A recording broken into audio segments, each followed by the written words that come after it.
Sevgi insanın sahibi olabileceği en yüksek değerdir hesab edirəm. Sevgisiz nə həyat var, nə münasibətlər ola bilər həyatda. Sevgi Allahla insan arasında olan da bir əsas münasibətlərin mahiyyəti sevgidən ibarətdir. Din barədə də belə bir hədis var ki, din sevgidən başqa bir şeydirmi? Sevgi yaradılış fəlsəfəsidir mənim fikrimcə. Biz yaranmışıqsa deməli sevilirik.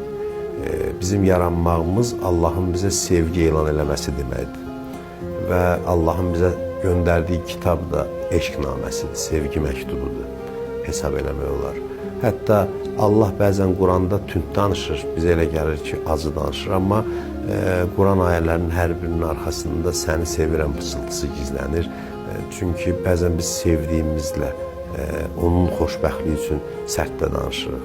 Biz başqasının övladına acıqlanmırıq, amma öz övladımıza acıqlanırıq çünki sevgimiz daha çoxdur. Ona görə də mən hesab edirəm ki, sevgi həyatın qayəsidir. Sevgi həyatın fəlsəfəsidir, bizim var olmağımızın səbəbidir. Allah o qədər sevir ki, xəlq edir. Yaradır ki, bəhrələndirsin, öz sevgisini daddırsın.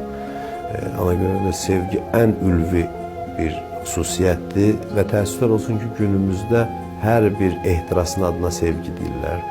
Sevgi dərin bir hissdir. Sevgi elə bir hissdir ki, orada mən anlayışı itir, egoizmdən azad olan bir hissdir. Sevgi sevdiyinə qarışmaqdır, onun qarşısında bir heç olmaqdır. Və bu ilahi sevgi sayəsində olur.